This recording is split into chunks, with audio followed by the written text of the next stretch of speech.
Liton Das will be the white ball captain, and Shanto will continue as red ball captain. Miraj কে আমরা যেভাবে অভ্যস্ত দেখতে as a performer, probably ওই লেভেলে আমরা ওকে দেখছি না। সেকেন্ড, একটা very important decision which is the captaincy. আমাদের তিন ফরম্যাটে তিন ক্যাপ্টেন ছিল, which I believe, দেখেন এই ডিসিশনে there is nothing wrong and there is nothing right.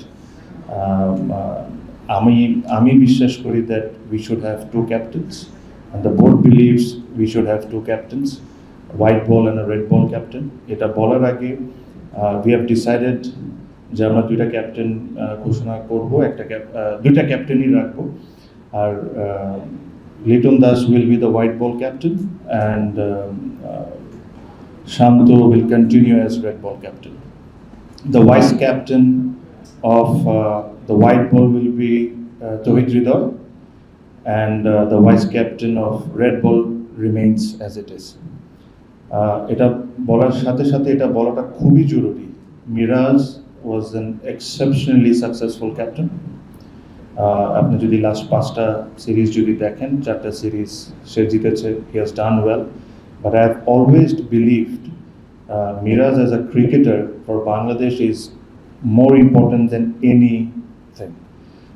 Probably Miraz কে আমরা যেভাবে অভ্যস্ত দেখতে as a performer, probably ওই লেভেলে আমরা ওকে দেখছি না। এটা বলছি না যে সে পারফর্ম করছে না, বাট দ্য লেভেল অফ যেটাতে আমরা অভ্যস্ত, প্রবলি ওই জায়গায় আমরা দেখছি না এখন।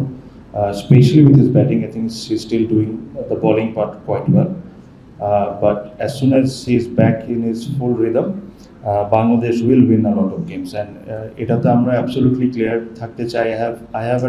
I had a discussions with Miraj. He understands the point. আমাদের যে প্রসেসটা মেনটেন করা উচিত ছিল, আমি তার সাথে কথা বলেছি, I explained, he explained, সব কিছু বুঝে, and in agreement from both the side, we have decided this.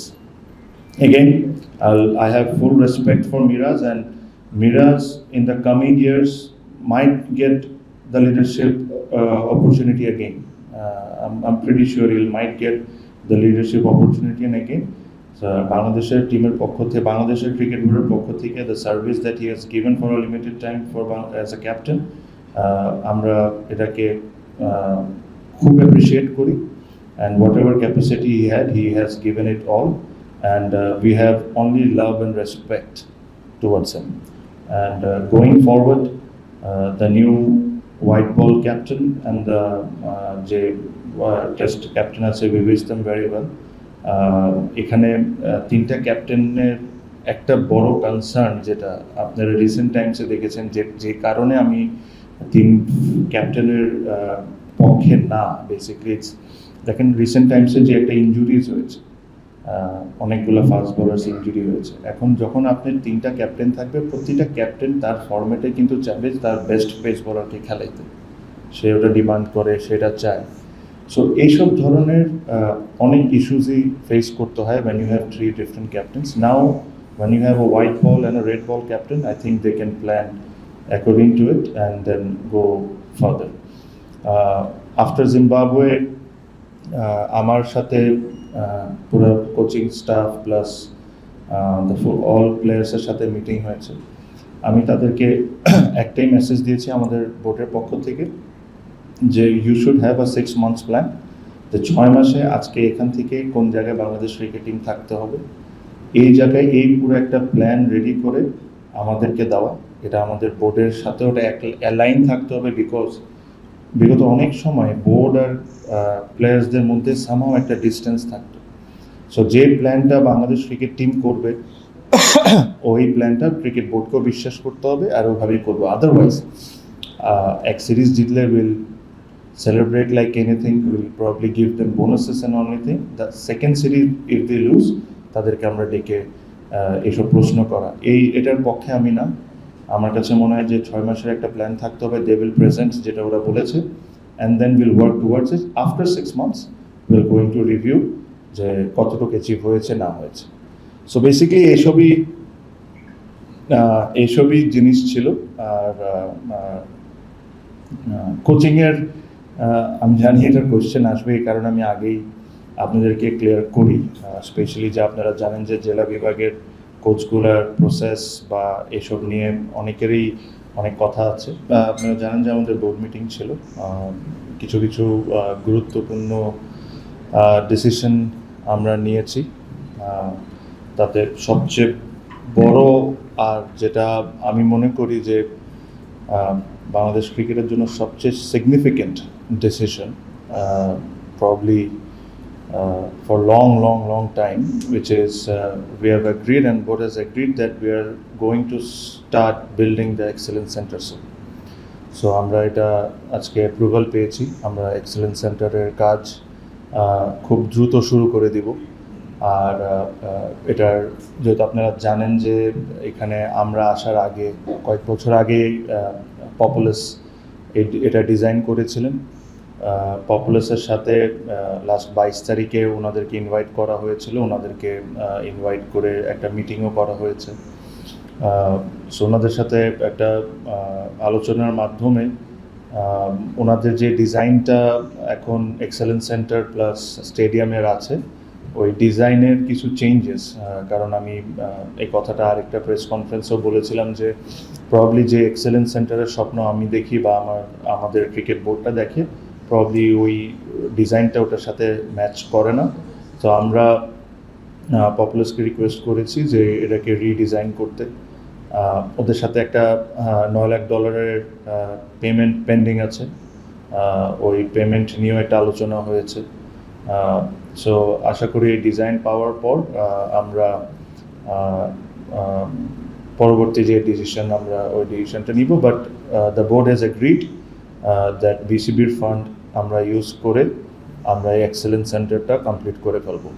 স্টেডিয়ামের যে বিষয়টা আসছে, স্টেডিয়ামের বিষয়ের জন্য প্রবলি আমাদের এটা গভর্নমেন্টের ফান্ডিং লাগবে। আর যেহেতু আপনারা জানেন যে 2031 সালে বাংলাদেশে মেন্স ক্রিকেট ওয়ার্ল্ড কাপ আছে 50 over, which is the third biggest sporting event in the world. So Bangladesh এটা হোস্ট করবে। সো এটা বাংলাদেশের জন্য ম্যাসিভ একটা প্রাউডের ব্যাপার। And I am sure the government will also consider the fact যে আমরা যখন এই ওয়ার্ল্ড কাপের জন্য বিড করা হয়েছিল, and Purbachal was part of that bidding process. So এটা আমরা গভর্নমেন্টের সাথে আলোচনা শুরু করেছি। আমরা ফর্মালি আরও যে স্টেপগুলো নেওয়ার দরকার আমাদের সাথে কথা বলে এই স্টেডিয়ামকে আমরা কত তাড়াতাড়ি ফান্ডিংটা সিকিউর করে আমরা আগাইতে পারি, এটা নিয়ে আমরা আলোচনা করব। বাট যেটা আমরা বললাম যে বিগত অনেক সময় এইসব প্রসেসের কারণেই কোনো সিগনিফিকেন্ট ডিসিশন আমরা নিতে পারতাম না বা আগাইতে পারতাম না। আমাদের এই বোর্ডের যতদিনের মাস 2 মাস 3 মাস যাই বলেন, এতটুকু আপনারা বুঝছেন যে আমরা খুব দ্রুত ডিসিশন নিয়ে আর খুব দ্রুত ফ্যাসিলিটিসের দিক থেকে আমরা আগাচ্ছি।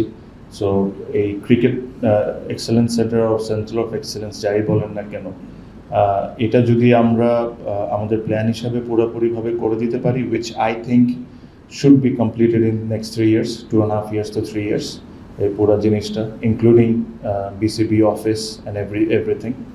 ওখানে সব ধরনের ফ্যাসিলিটিসই থাকবে, একটা ইন্টারন্যাশনাল স্ট্যান্ডার্ডে যা যা থাকার দরকার সব কিছুই থাকবে। এটা ব্যক্তিগতভাবে আমি নিজেই ডিজাইনিংয়ের সাথে বলেন বা ফ্যাসিলিটিস কী থাকবে, এটা আমি নিজেই ব্যক্তিগতভাবে involve, because I want to give the absolutely best to Bangladesh and Bangladesh cricket. এই জিনিসটা যদি আমরা ইনশাল্লাহ করে নিই, তাহলে আমার কাছে মনে হয় this will be significant step forward. আমি আবারও বলি, আমি যখন এই দায়িত্ব নিই, আনফর্চুনেটলি আমাদের বোর্ডকে অনেক সময় জাজ করা হয় খেলা জিতা হারা এসব নিয়ে। অবশ্যই ক্রিকেট বোর্ডের একটা পার্টের এই দায়িত্ব, কিন্তু যদি আমি বা আমার বোর্ড একটা সিরিজ জিতাতে বা একটা সিরিজ হারাতেই যদি কনসেন্ট্রেট করতে থাকি, ঠিক লাস্ট যত বছরে যে ফেসিলিটিসগুলো হয়ে যাওয়ার কথা ছিল ওটা হয়নি, because probably the thinking was towards winning and losing more. আমার জন্য দি মোস্ট ইম্পর্টেন্ট জিনিস হলো, আর আমার বোর্ডের জন্য দ্য মোস্ট ইম্পর্টেন্ট জিনিস হলো to build the facilities for the upcoming cricketers so that আমাদের ক্রিকেটারের যে সংখ্যাটা আমরা দেখতে পারি মাঝে মাঝে ওই জিনিসটা যেরকম কোনো সময় না থামুক। আর আমি মনে প্রাণে বিশ্বাস করি এই excellence centre will be a huge part and huge step going forward with Bangladesh cricket. So এটা was one of the major decision and এটা আপনি বলতে পারেন আমার ব্যক্তিগতভাবে এটা আমার একটা স্বপ্নের বিষয় ছিল। I always wanted to do this because I know the need of this. Second, আর কোন এক সময় আপনাদের সাথে যখন I have the full design in my hand, I will definitely share with you আর আপনাদেরকে বলবো যে কি ধরনের ফ্যাসিলিটিস ওখানে থাকবে।